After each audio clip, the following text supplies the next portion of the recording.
नमस्कार किसान भाइयों। आज हम लोग किसानों की सबसे बड़ी चिंता के बारे में बात करने वाले हैं। किसान भाइयों, जो यूरिया है, यूरिया खाद के बारे में आज हम यहाँ पर बात करने वाले हैं। हम लोग यूरिया की लाइन में लगकर यूरिया लेते हैं, बड़े दामों में यूरिया खाद परचेज करते हैं। लेकिन किसान भाइयों, यह यूरिया खाद न मिलने से क्या हम खेती नहीं कर सकते? क्या ऐसा नहीं हो सकता? यूरिया करता क्या है? यूरिया में नाइट्रोजन होता है और नाइट्रोजन हमारी फसल में बढ़वार करता है।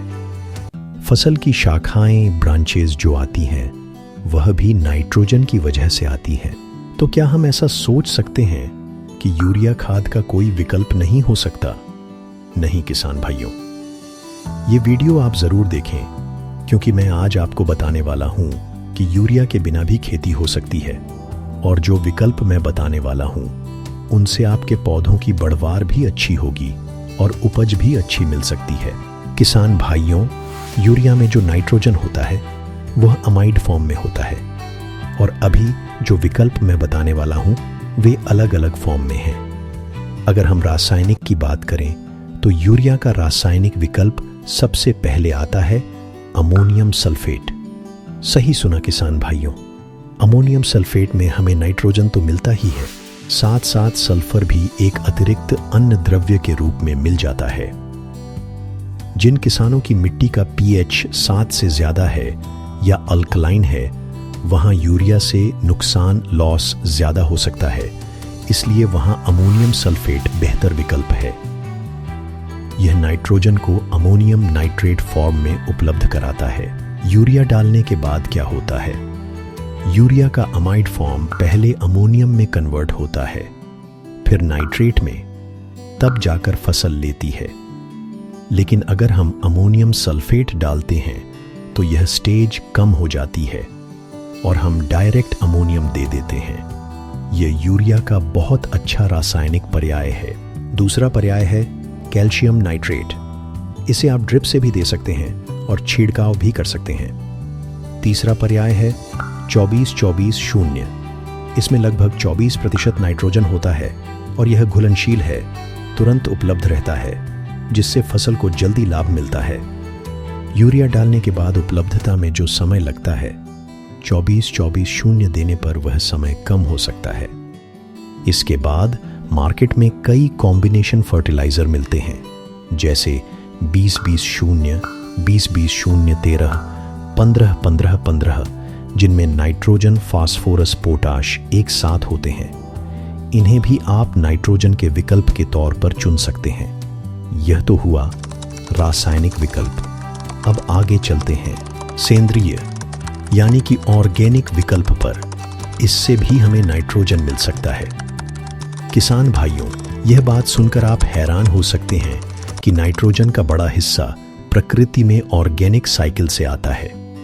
मिट्टी में फास्फोरस, पोटाश जैसे कई न्यूट्रिएंट होते हैं, लेकिन नाइट्रोजन मुख्य रूप से वायुमंडल में है, जो जीवाणुओं की मदद से मिट्टी पौधे तक पहुंचता है। सेंद्रिय में हमारे पास FYM फार्मयार्ड मैन्योर, गोबर की खाद है, हम इसका उपयोग कर सकते हैं। दूसरा केंचुआ खाद यानी वर्मी कंपोस्ट। तीसरा पोल्ट्री मैन्योर। ध्यान रहे, ये हम खड़ी यानी स्टैंडिंग फसल में सीधे नहीं डाल सकते। इन्हें बुवाई के पहले जब खेत की तैयारी करते तब डालना बेहतर है। इससे मिट्टी का सेंद्रिय कार्बन बढ़ता है, और जितना ज्यादा सेंद्रिय कार्बन होगा उतने न्यूट्रिएंट्स पौधे को उपलब्ध होंगे। पोल्ट्री मैन्योर में नाइट्रोजन अधिक होता है। 1 टन पोल्ट्री मैन्योर से लगभग 4 से 5 किलो नाइट्रोजन मिल सकता है। वर्मी कंपोस्ट से भी करीब 3 किलो नाइट्रोजन फसल को मिल सकता है। यही है सेंद्रिय विकल्प। अब बात करते हैं जीवाणु खाद की। यह भी एक शानदार पर्याय है। आप फसल के अनुसार चुनें। नंबर 1 पर हैं दलहनीय फसल के लिए राइजोबियम कल्चर, नंबर 2 पर हैं एजोस्पिरिलियम कल्चर, ये अनाज, दालें, तिलहनी फसल, सब्जियां और फल। अब और नंबर 3 पर है एसिटोबैक्टर कल्चर, जिसका उपयोग गन्ना, धान, गेहूं, बाजरा, कपास, टमाटर, गोभी, सरसों, सूरजमुखी जैसी फसलों में किया जाता है। ये वायुमंडलीय नाइट्रोजन का स्थिरीकरण करते हैं और मिट्टी में उपलब्ध कराते हैं, जिसे जड़ें तुरंत अपटेक कर लेती हैं। जितना आप जीवाणु खाद सही तरह से इस्तेमाल करेंगे, उतना प्रकृति का नाइट्रोजन सीधे आपकी फसल तक पहुंचेगा। तो बताइए, अच्छा पर्याय है ना? अब आते हैं लॉसेस पर। यूरिया डालने के बाद लीचिंग यानी कि वाष्पीकरण से लॉस होता है। मान लीजिए आपने 100 किलो यूरिया डाला तो लगभग 20% यानी 20 किलोग्राम ही फसल तक प्रभावी रूप से पहुंचता है। बाकी 80% अलग अलग कारणों से जड़ों से दूर चला जाता है। इसे लीचिंग लॉस कहते हैं। इसलिए अगला पर्याय है घुलनशील, वाटर सॉल्यूबल फर्टिलाइजर। ये पानी में अच्छे से घुलते हैं और उपलब्ध फॉर्म में होने से फसल इन्हें जल्दी ले लेती है। जैसे यूरिया अमोनियम नाइट्रेट UAN, इसमें लगभग 32% नाइट्रोजन होता है। इसे आप स्प्रे या फर्टिगेशन के माध्यम से यूरिया के बदले उपयोग कर सकते हैं। इसी तरह पोटेशियम नाइट्रेट 13045, इसमें लगभग 13% नाइट्रेट नाइट्रोजन होता है, जो फसल को तुरंत लगता है। आपके पास ड्रिप हो तो ड्रिप से दें, नहीं है तो स्प्रे से भी उपयोग कर सकते हैं।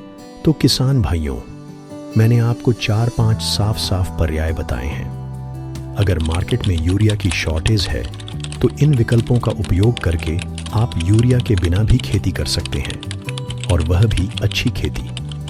जमीन में यूरिया डालने के अलावा ये विकल्प चुनकर आप नाइट्रोजन की मात्रा समय पर और सही फॉर्म में फसल तक पहुंचा सकते हैं। है ना अच्छा पर्याय? आगे चलकर अगर यह वीडियो आपको पसंद आता है तो इसे अधिक से अधिक किसानों तक शेयर करें, ताकि वे भी यूरिया की चिंता से बच सकें और अपनी फसल के लिए अलग अलग विकल्प चुनकर अच्छी खेती कर सकें। किसान भाइयों, कमेंट करके ज़रूर बताइए, क्या आप यूरिया के विकल्प के रूप में ये खाद पहले से उपयोग करते हैं और आपको क्या परिणाम मिला? अगर नहीं करते तो एक बार ज़रूर ट्राई करके देखिए, आपको यूरिया डालने की ज़रूरत महसूस नहीं होगी। किसान भाइयों, फिर मिलेंगे नई जानकारी के साथ। तब तक खुश रहे। राम राम।